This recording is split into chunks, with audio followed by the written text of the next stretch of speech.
Halo semuanya, kembali lagi bersama saya Michael. Di video kali ini kita akan update keadaan market kripto. Tapi secara khusus nanti kita akan lihat beberapa news berita-berita terbaru seputar market kripto, maupun juga kita akan membahas mengenai outlook kira-kira di bulan Mei seperti apa untuk market kripto maupun Bitcoin juga in general. Jadi kalau misalnya teman-teman suka video ini, pastinya jangan lupa untuk share videonya, like atau subscribe, dan semoga video ini membantu teman-teman semua. Ya, sebelum kita masuk, kita langsung masuk dulu ke dalam intronya ya.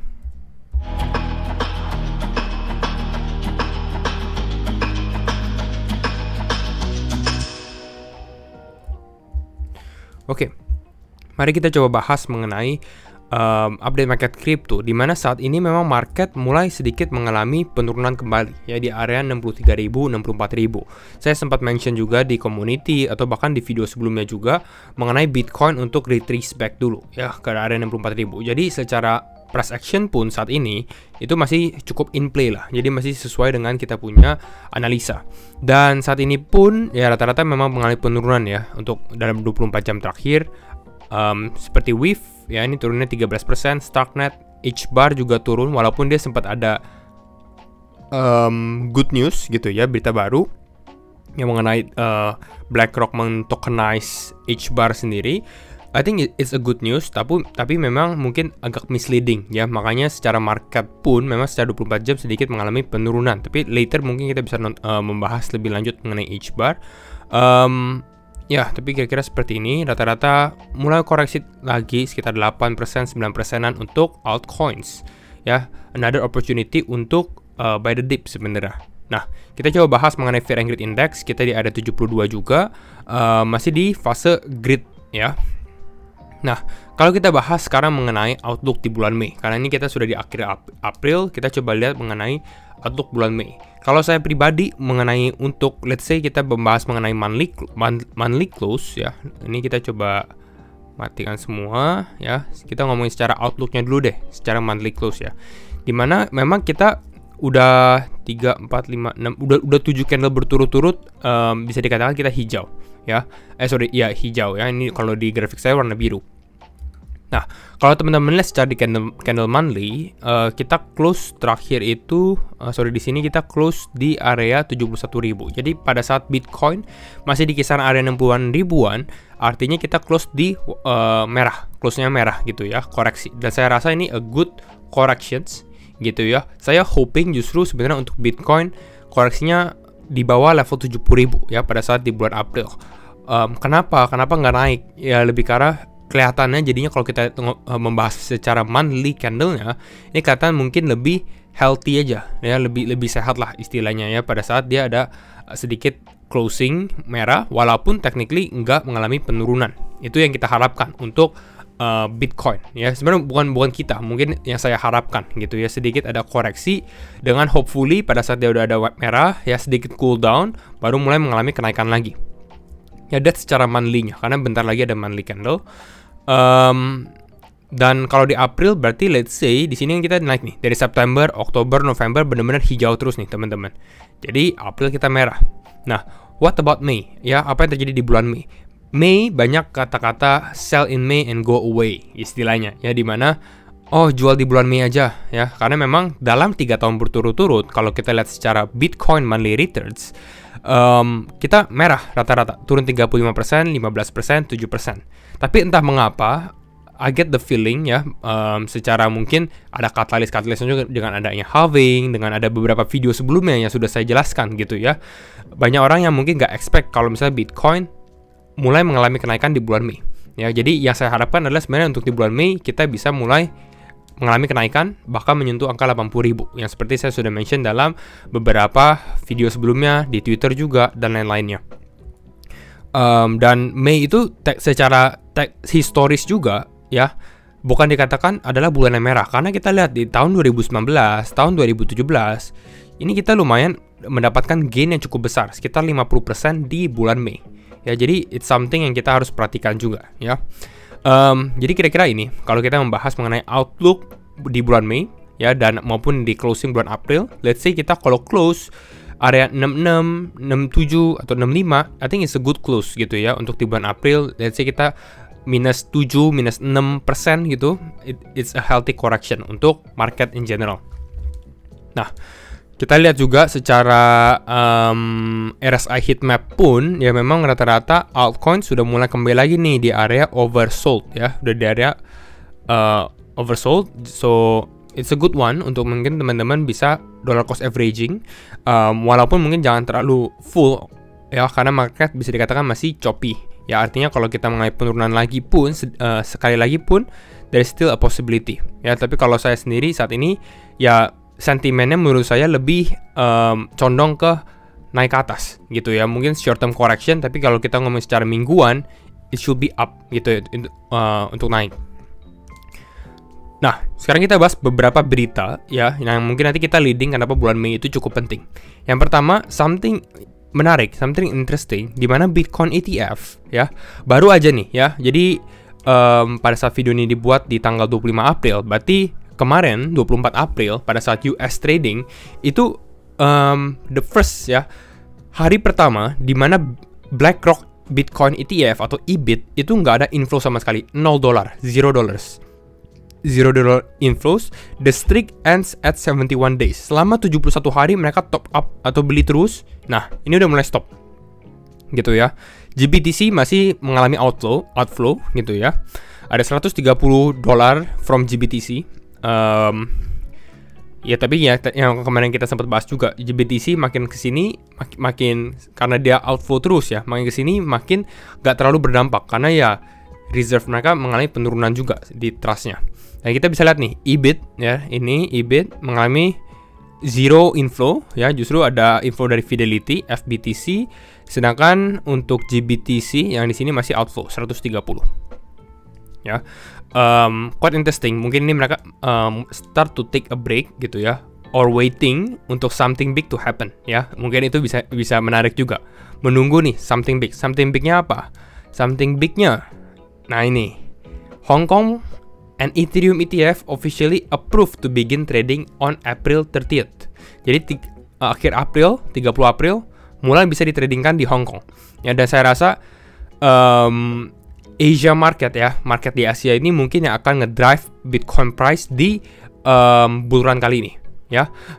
Saya belum tahu klarifikasinya karena ini kan di Hong Kong ya, bukan di China ya. Dan kita tahu bahwa di China itu banyak capital ya, banyak funds yang istilahnya mau masuk ke market ini ya. Jadi kalau misalnya ternyata ternyata mereka mendapatkan akses juga ke ETF ya, ETF Bitcoin, I think it should be positive ya.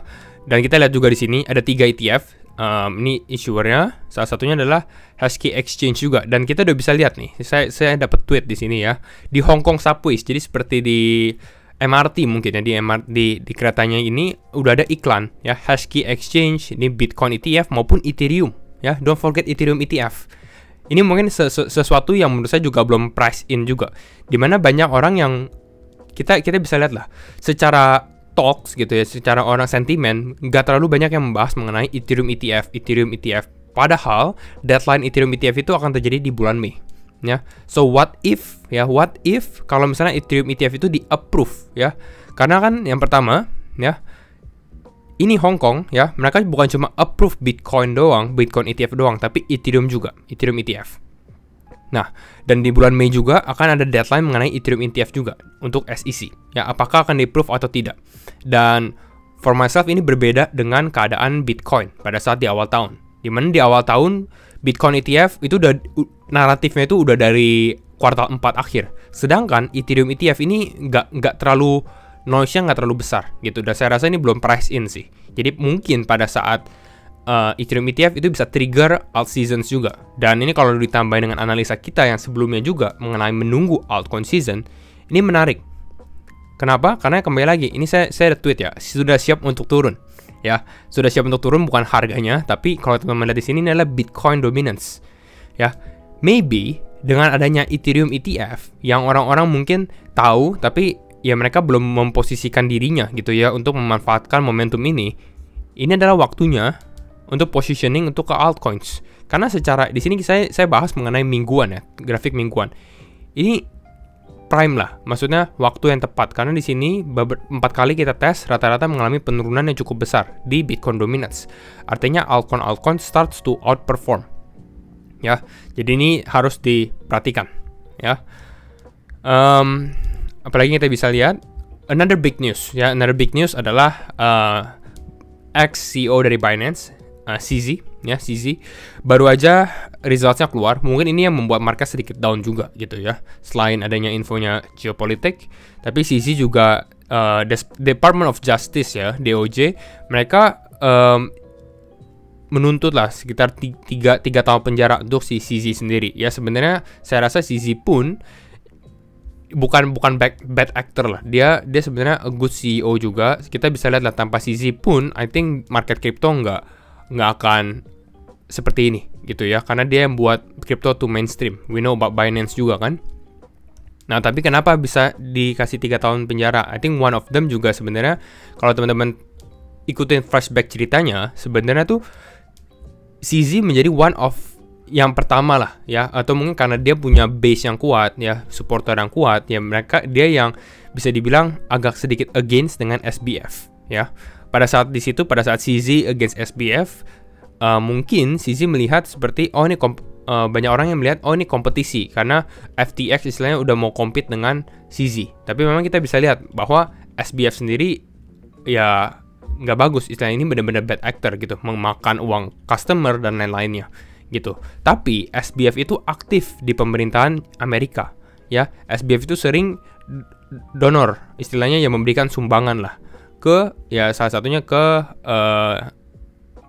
partainya Biden gitu ya. Tapi saya nggak bisa terlalu komen terlalu banyak, tapi inilah teman-teman tahulah permainan politik di belakang dari sisi SPF dan isu dengan Department of Justice juga.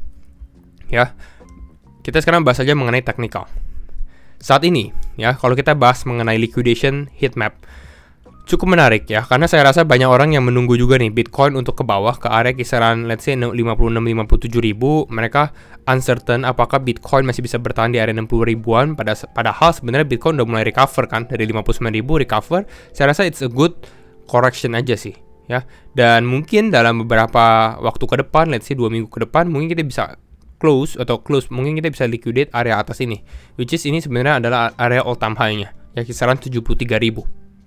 Ini lebih kuat sih secara liquidation levelnya, $73.000 ya.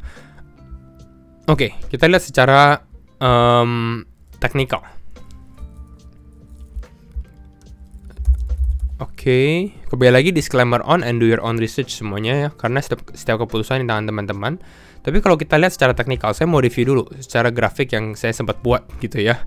I think grafik ini cukup menarik ya. Saat ini pun technically walaupun ini agak sedikit off gitu ya, tapi masih play out lah istilahnya. Dan secara timeline pun, let's say di sini 80.000 di bulan Mei, ini cukup menarik juga gitu ya. Kalau yang Juni sebenarnya I'm not too bullish pada saat kita mau break 100.000. Jadi saya nggak terlalu bahas untuk di bulan Juni. Ini hanya untuk gambaran aja ya. Gambaran kalau teman-teman nggak tahu dari sini ya. Karena menurut saya price actionnya sedikit sama ya. Di sini pada saat di bulan awal-awal apa nih, Desember gitu ya, Desember Januari pada saat ETF, dan saat ini sekarang ya pada saat halving cukup sama, kita konsolidasi ya. Di sini kita juga konsolidasi. Nah, ini mungkin the next move up ya, the next move up.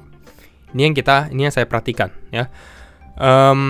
Selama Bitcoin bisa maintain struktur ini, it's still good ya. Struktur ini pun secara support mungkin di area 60 ribuan. Jadi kalau misalnya Bitcoin mulai mengalami penurunan, berarti ini udah invalidasi secara outlook atau projections-nya ya, teman-teman. Itu untuk Bitcoin. Outlook secara daily. Nah, sekarang kita bahas mengenai outlook secara 4 jam, mungkin lebih short term ya. Short term ya basically kita sideways ya, nggak terlalu banyak pergerakan.